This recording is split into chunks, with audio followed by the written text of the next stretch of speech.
अस्सलामुअलैकुम and welcome back to my daily simple blog. एक नए दिन के साथ एक नई खूबसूरत सी सुबह का आगाज़ हो चुका है और आज मैं तकरीबन 4:15 बजे उठी थी और नमाज़ पढ़ने के बाद फिर हम थोड़ी देर के लिए बाहर वॉक करने चले गए थे। वॉक करने के बाद जी फिर आ गए हम किचन में और अब गर्मी काफ़ी हो गई है तो मेरी तो ना सुबह चाय पीने को बिल्कुल दिल नहीं करता। तो मैंने अपने हस्बैंड से कहा कि आप अपने लिए चाय बना लें, मैं तो सिर्फ शाम के टाइम ही चाय पीऊँगी। और यहाँ पर मैं लंच की तैयारी करने लगी थी, लेकिन लंच की तैयारी करने से पहले ना ये कच्ची अम्मियाँ जिसे कैरी भी कहते हैं, तो ये मेरे हस्बैंड 1 किलो लेकर आए थे। तो मैंने कहा इनको वॉश करके रखती हूँ और इसकी जो है ना मज़ेदार सी चटनी बनाऊँगी। तो इस चटनी की रेसिपी आपके साथ भी मैंने शेयर करनी है। तो बस सबसे पहले मैंने उनको वॉश करके रख दिया और फिर आपको पता है मैं 2 गिलास पानी के पीती हूँ, नीम गर्म पानी पीती हूँ और उसके बाद जी फिर किचन का काम स्टार्ट करती हूँ। आज मैं लंच में बनाने के लिए जी सिंपल सी टिंडे की सब्ज़ी बना रही हूँ और यही फिर जो है ना अपने हस्बैंड के लंच बॉक्स में भी दूंगी, साथ में कबाब वगैरह बना लूँगी। इसको बनाने के लिए सबसे पहले मैंने 2 प्याज लिए थे, उनको स्लाइस में कट करके ऑयल में शामिल कर लिया और फिर अदरक लहसुन मैंने फ़्रेश कूटा था, क्योंकि अदरक लहसुन ख़त्म हो चुका है तो मैंने कहा अब फिर बनाऊंगी। और ये है कि अब मैंने फ़्रेश ही कूट के ना इसमें 1 चम्मच भर के शामिल कर दिया था। आपको पता है सब्ज़ी में फ़्रेश चीज़ें डलें तो सब्ज़ी बहुत ही मज़े की बनती है।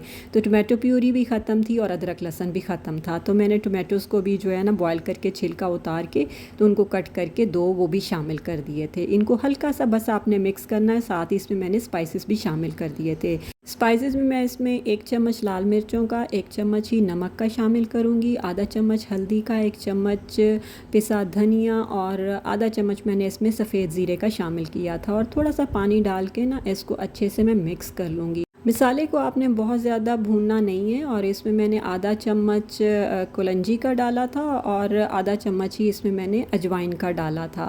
तो बस ये सारी चीज़ें डाल के इसको मैंने अच्छे से मिक्स कर दिया और थोड़ी देर के लिए मैं इसे ढक दूँगी ताकि थोड़े से टमाटर गल जाएँ। और इधर साथ ही मैंने जो कटिंग बोर्ड था उसे वॉश कर लिया। ये भी एक बड़ी अच्छी टिप है कि जब आप कटिंग बोर्ड पे कोई चीज़ काटते हैं ना तो जब वो चीज़ आप डाल लेते हैं हंडिया वगैरह में तो फिर ऐसे ना फ़ौरन वॉश करके रखते हैं, इससे ये बड़ा साफ़ रहता है, वरना ऊपर ना निशान पड़ना शुरू हो जाते हैं। बस मैंने थोड़ी देर के बाद जब टमाटर गल गए तो इसको मिक्स किया।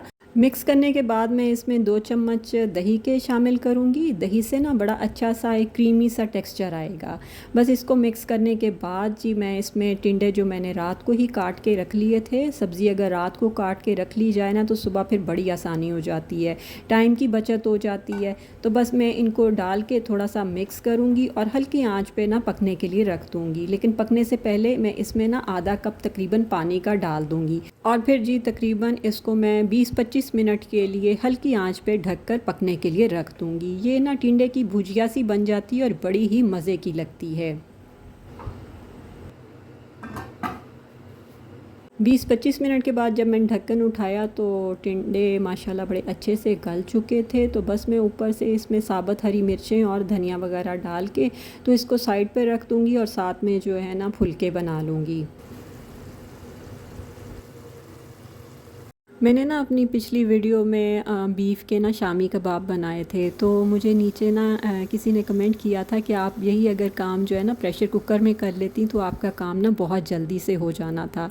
उनकी बात बिल्कुल ठीक थी, लेकिन ये है कि मैं पहले प्रेशर कुकर यूज़ करती थी, लेकिन जब 2 दफ़ा प्रेशर कुकर मेरा फटा ना तो मैं काफ़ी डर गई। तो फिर मैंने ना वो प्रेशर कुकर किसी को दे ही दिया। मैंने कहा ना होगा और ना मैं इस्तेमाल करूँगी, और उस दिन के बाद से फिर मैंने इस्तेमाल किया ही नहीं। मुझे जो भी चीज़ यानी कि गोश्त वगैरह पकाना होता है ना तो मैं हंडिया में ही बना लेती हूँ। टाइम थोड़ा ज़्यादा लग जाता है, लेकिन वो बंदे को डर नहीं रहता कि वो जैसे विसल बजती है और बंदे को ऐसे डर सा लगता है ना कि जब मैं अपने भाई के घर भी गई ना तो मेरी सिस्टर वहाँ पर प्रेशर कुकर ही यूज़ करती है, तो वो इतने नज़दीक भी खड़ी हो जाती है। हम कहते रहते हैं कि साइमा इससे थोड़ा दूर आ करो। मुझे तो इतना डर लगता था कि जब वो प्रेशर कुकर चलाती थी तो मैं तो किचन से ही बाहर चली जाती थी, लेकिन उसे बिल्कुल नहीं डर लगता।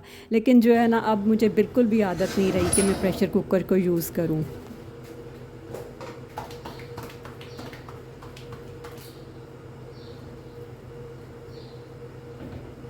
यहाँ पर मैं अपने हस्बैंड के लिए जी लंच बॉक्स रेडी करने लगी हूँ और मैं आपको दिखा रही हूँ कितना अच्छा दही जमा है। तो बस मैंने सोचा कि साथ में उनको ना मज़ेदार सा रायता भी बना देती हूँ और साथ पे मैंने उनके लिए ना कबाब भी फ्राई करके रख लिए थे। तो बस देखें जी आज उनके लंच बॉक्स में था टिंडे की सब्ज़ी, साथ में रायता, साथ में शामी कबाब और साथ में मज़ेदार से फुलके। आज तो लंच करके उनको बड़ा ही मज़ा आएगा। और यहाँ पर जी मैं बना रही थी अपने लिए और बच्चों के लिए चिकन सैंडविचेस, क्योंकि सुबह सुबह ना अब पराठा या रोटी खाने को दिल नहीं कर रहा था। तो मैंने कहा कि थोड़ा सा चिकन था वो मैंने रात को ही जो है बॉईल करके रख लिया था, नमक और लहसुन डाल के ना, और उसके रेशे करके रख लिए थे। तो मैंने कहा आज जो है ना चिकन सैंडविचेस बनाए जाएँ। तो जी इसके लिए सबसे पहले मैंने चिकन शामिल किया था, 2 अंडे बॉईल करके उनको मैंने मैश करके वो शामिल कर दिया था, थोड़ा सा धनिया डाला था और थोड़ी सी मेरे पास बंद गोभी भी कटी हुई रखी हुई थी वो भी मैंने इसमें शामिल कर दिया, और कुछ मैंने म्यूनिस शामिल किया और थोड़ा सा मैंने केचप भी शामिल कर दिया। और स्पाइसेस में मैंने सिर्फ ना 1 चम्मच नमक का और 1 चम्मच सिर्फ काली मिर्चें डाली थी। ये सारी चीज़ें डाल के इसको अच्छे से मिक्स कर दिया। अगर आपको म्यूनिस कम लगे ना तो थोड़ा सा मिक्सचर आपको ड्राई सा लगे तो म्यूनीज़ और डाल के तो उसको अच्छा सा मिक्सचर रेडी कर लें। ये देखें अच्छा सा जब ये रेडी हो जाएगा तो बस ब्रेड पर मैं मक्खन लगाऊंगी। ये मक्खन अभी फ़िलहाल नहीं लग रहा था क्योंकि वो मैंने फ्रिज में से उसी वक्त निकाला था, तो मैंने कहा चलो थोड़ी देर इस तरह करके लगा के रख देती हूँ, खुद ही वो मेल्ट हो जाएगा। तो बस फिर ऊपर मैं इसके मिक्सचर रखूँगी और फिर दूसरी ब्रेड रख के तो मज़ेदार से मैं अपने लिए और बच्चों के लिए सैंडविच रेडी करूँगी। वैसे मैं ये सैंडविचेस ना कोल्ड ही बनाऊंगी, लेकिन अगर आप इनको सेकना चाहते हैं तो सेक भी सकते हैं, ऊपर चीज़ का स्लाइस भी रख सकते हैं। और ये बच्चों के ब्रेकफास्ट के लिए और लंच बॉक्स के लिए भी बड़ी अच्छी रेसिपी है। मैं अपने हस्बैंड के लिए और बच्चों के लिए ना न्यू रेसिपी ढूंढती रहती हूँ और फिर बनाने की कोशिश करती हूँ, और जब वो अच्छी बनती है तो फिर वो रेसिपी आपके साथ भी शेयर करती हूँ। ये देखें जी मज़ेदार से हमारे चिकन सैंडविचेस रेडी हो गए। और आज मुझे चाय तो पीनी नहीं थी, तो कल जो है ना हमने बनाया था फ़ालसे का शरबत, तो मैंने कहा 1 गिलास जो है ना फ़ालसे का शरबत ही ले लेती हूँ। तो बस मैंने वो फ्रिज में से निकाला और उसमें थोड़ा सा मैंने काला नमक शामिल किया, और बस फिर मैंने साथ में सैंडविचेस खाए और साथ में फ़ालसे का मज़ेदार सा जूस पिया। ब्रेकफास्ट करने के बाद जी फिर मुझे करनी थी सारी डस्टिंग। इस वक्त तक मेरी हेल्पर भी आ चुकी थी और अब मेरी हेल्पर जो है ना 9 साढ़े 9 बजे ही आ जाती है। तो बस वो उसने आज वैक्यूम लगाना था, तो मैंने कहा कि ठीक है तुम वैक्यूम लगाओ और मैं साथ में डस्टिंग करती हूँ। वो जब आई थी तो उसको भी मैंने 1 गिलास फ़ालसे का शरबत पिलाया और उसने कहा कि बाजी ये तो इतना मज़ेदार है। मैंने कहा हाँ ये हमने कल ही बनाया है। तो अगर आपको फ़ालसे के शरबत की रेसिपी चाहिए ना तो ये रेसिपी मेरे चैनल पे मौजूद है और इसका जो है लिंक मैंने डिस्क्रिप्शन बॉक्स में दे दिया है, तो आप वहाँ जाकर चेक कर सकते हैं और मेरी तरह आप भी मज़ेदार सा फ़ालसे का शरबत बनाएं और जो है ना समर को एंजॉय करें। टीवी लाउंज और अपने बेडरूम की डस्टिंग करना मुझे आसान लगता है, लेकिन इस रूम की ना ज़रा डस्टिंग करना मुझे मुश्किल लगता है, क्योंकि ये मेरी बेटी का रूम है और वो फ़ैशन डिज़ाइनिंग कर रही है और उसकी यहाँ पर ना छोटी छोटी काफ़ी चीज़ें होती हैं, कपड़े होते हैं, मैनेकिन्स भी रखी हुई हैं। अभी तो 2 मैनेकिन रखी हुई हैं। वो कह रही थी मामा अभी तो मैंने 3 और लेनी है। तो मैंने कहा मिशकात फिर तो वो 5 हो जाएंगी और मुझे लगता है कि इस रूम में सिर्फ वही रहेंगी, फिर तुम नहीं रह सकती। तो बस इसी तरह की सारी सूरत हाल है। उसके बैग्स हैं, उसके कपड़े हैं और उसके और बहुत सी चीज़ें ना इस रूम में रखी होती हैं। तो छोटी छोटी चीज़ें होती हैं, तो बस मैं उन्हें संभालती रहती हूँ, ठीक करके भी रखने की कोशिश करती रहती हूँ। उसकी अपनी कबर्ड्स में भी काफ़ी चीज़ें हैं, तो उसे मैं कहती रहती हूँ कि अपनी कबर्ड जो है ना वीक में 1 दफ़ा ज़रूर साफ़ किया करो। रूम की सफाई करते हुए मैं ख़ास इस बात का ख्याल रखती हूँ कि डोर्स, विंडोज़ वगैरह सबको अच्छी तरह क्लीन किया जाए। बस ये वहाँ की सारी डस्टिंग करने के बाद अब किचन की बारी थी, और किचन के मैंने पहले जो है सालन जो बनाया था वो छोटे बॉक्सेस में निकाल के रखूँगी। उसके बाद सारे बर्तन इकट्ठे करके रखूँगी, चूल्हा वगैरह अच्छे से साफ़ करूँगी, क्योंकि आपको पता है कि चूल्हा जब हम खाना बनाते हैं तो इधर उधर गिर जाता है और गंदा हो जाता है, तो उसको साफ़ करना भी बहुत ज़रूरी होता है। तो बस चूल्हा साफ़ करने के बाद फिर मैं सारे बर्तन वॉश करूँगी। आपको पता है कि किचन को साफ़ रखना कितना ज़रूरी है, क्योंकि हमारा ज़्यादा टाइम जो है ना किचन में गुज़रता है। इसलिए मेरी कोशिश होती है कि मैं किचन को ना सुबह शाम अच्छे से साफ़ करूं, और रात को तो मैं ज़रूर साफ़ करके सोती हूँ, ताकि आप जब सुबह जल्दी उठते हैं, किचन में जाते हैं, तो आपको ना एक फ़्रेश फीलिंग आए। ये ना लगे कि किचन आपका ना बहुत गंदा हो रहा है, बर्तन इधर उधर बिखरे हुए हैं, रात को वॉश नहीं किए। तो मैं जो है ना हमेशा रात को किचन साफ़ करके और बर्तन वगैरह सारे अच्छे से वॉश करके फिर रखती हूँ। घर की डस्टिंग मैं रोज़ाना तो नहीं करती, लेकिन एक दिन हल्की फुल्की करती हूँ, फिर दूसरे दिन बहुत अच्छे से करती हूँ। और शादी से पहले मेरी आदत थी कि जब मैं डस्टिंग कर रही होती थी ना, तो मैं जो है ना साथ में म्यूज़िक लगा लेती हूँ। इससे ना आप बड़ा अच्छा काम कर लेते हैं। तो अभी मैं कई दफ़ा ऐसे करती हूँ, किचन में जब काम कर रही होती हूँ तो हल्का फुल्का कोई म्यूज़िक साथ में सुन लेती हूँ, तो फिर बड़ा मज़ा आता है। और यहाँ जी मैं बनाने लगी थी कैरी की चटनी। तो उसके लिए मैंने पहले आधा कप पानी डाला था, उसमें मैंने 1 चम्मच नमक का शामिल किया, थोड़ी सी मैं इसमें हल्दी शामिल करूँगी। और जी हल्दी के बाद इसमें 2 चम्मच मैंने कुटी लाल मिर्चों के शामिल किए थे। आप ये मिर्चें थोड़ी कम भी डाल सकते हैं। इसके बाद मैंने थोड़ा सा मेथी दाना डाला था, थोड़ी सी मैंने कलौंजी डाली थी, थोड़ा सा मैंने राई दाना डाला था, 1 चम्मच मैंने सौंफ का शामिल किया था। ये बड़ी अचारी जो है ना कैरी की चटनी बनेगी। ये अचारी सारा मैंने मसाला इसमें डाल के थोड़ा सा आप इसे पकाएंगे। जब पानी में एक बॉयल आ जाएगा, तो फिर मैंने ये वो अम्बियाँ थी जो कैरी थी, वो मैंने काट के बारीक बारीक काट लें आप इसको। तो जितनी बारीक होंगी उतनी अच्छी होंगी। तो मैंने काट के इसमें शामिल कर दी। अब इनको मैं अच्छे से मिक्स करूँगी, और हल्की आंच पे मैं इसे ना तब तक पकाऊँगी जब तक वो पानी खुश्क ना हो जाए। इसका पानी खुश्क होना बहुत ज़रूरी है। ये देखें यहाँ पर पानी बिल्कुल खुश्क हो चुका है। तो अब मैं इसमें चीनी शामिल करूँगी। मैं इसमें तकरीबन 1 कप चीनी का शामिल करूँगी। ये तकरीबन ना 1 किलो कैरी थी।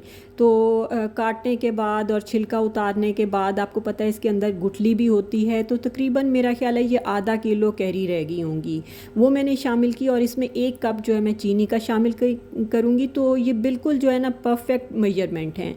तो इससे ना ये वाकई बहुत मज़े की बनी थी, और मैंने यही सोचा था कि सुबह ना पराठे के साथ इसको खाऊँगी। और ये चीनी डालने से ना पकने के बाद थोड़ी देर के लिए ये गाढ़ा सा हो जाता है। तो आपने थोड़ा सा इसमें सिरका भी शामिल कर देना है, ताकि ये पतला पतला सा रहे, तो वो ज़्यादा मज़े का लगता है। क्योंकि ठंडा होने के बाद थोड़ा सा गाढ़ी हो जाएगी ये। तो बस मैं इस टाइम तक इसको पकाऊंगी कि इसकी चीनी मिक्स हो जाए। आपने बहुत ज़्यादा नहीं पकाना, सिर्फ चीनी जो है ना अच्छे से मिक्स हो जाए।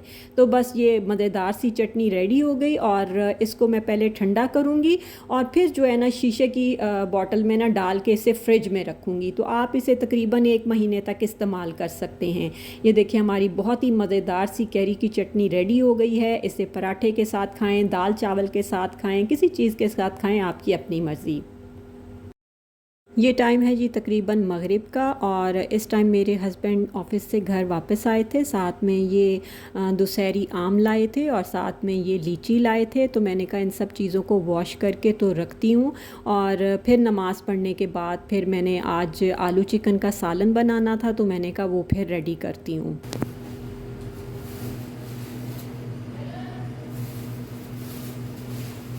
यहाँ पर जी मैं दूध को जाग लगा रही थी, यानी कि दही बनने के लिए रख रही थी। और ये मेरा बेटा ना बहुत शौक़ से दही खाता है। तो फिर मैंने कहा बाज़ार से क्या लाना, जो है ना बाज़ार का गर्मी होगी है, वैसे भी खट्टा होता है। तो मैंने कहा मैं घर ही जमा लिया करूँगी।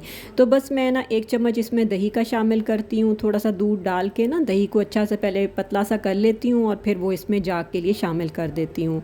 थोड़ा सा मैंने आज इसमें नमक भी शामिल किया था, क्योंकि कल मैंने जो है ना शीरी आपा की एक रेसिपी सुनी थी। उन्होंने कहा था कि मैं घर में जैसे दही जमाती हूँ ना, कि उसमें मैं 1 चम्मच कॉर्नफ्लोर का शामिल करती हूँ और थोड़ा सा नमक। तो मैंने आज ना इसमें थोड़ा सा नमक शामिल किया था, कॉर्नफ्लोर तो शामिल नहीं किया था। मैंने कहा ये दही तो वैसे ही बड़ा अच्छा जम जाता है, तो कॉर्नफ्लोर डालने की ज़रूरत नहीं है। मैं हॉट पॉट में जमाती हूँ ना, तो दही बड़ा अच्छे से जम जाता है। तो यहाँ पर जी देखें डिनर की तैयारी हो रही है। आलू चिकन का सालन भी रेडी हो चुका था, और मेरा ना रोटी खाने को दिल नहीं था। तो मैंने कहा थोड़े से ना मैं साथ चावल बॉयल कर लेती हूँ।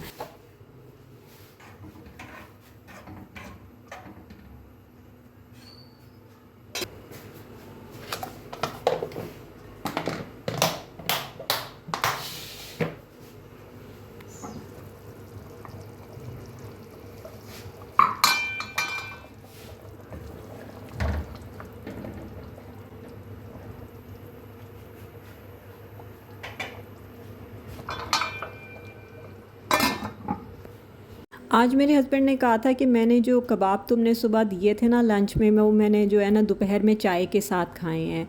तो अभी मैं ना इशा पढ़ के ना फिर आऊँगा तो फिर जो है ना मैं खाना खाऊँगा। तो मैंने कहा ये तो अच्छा हो गया, क्योंकि अभी तक मैंने जो है ना सालन बनाया नहीं था। तो 6 बजे गैस आती है तो फिर मैंने पकने के लिए रखना था, तो उससे पहले जो दूसरे काम थे वो कर रही थी, फिर नमाज़ पढ़ी और फिर जो है ना सालन बनाया। तो यहाँ पर जी सालन भी रेडी हो गया था और रोटियाँ भी रेडी हो गई थी। बस मैं अपने हस्बैंड को खाना देने लगी थी।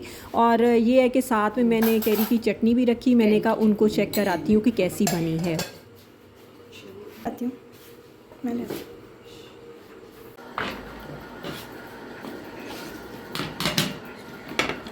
जो हॉट पॉट भी लिया कि ये मेरी जो फर्स्ट टाइम मैंने बनाई है कैरी की चटनी, कैसी बनी है कैसी।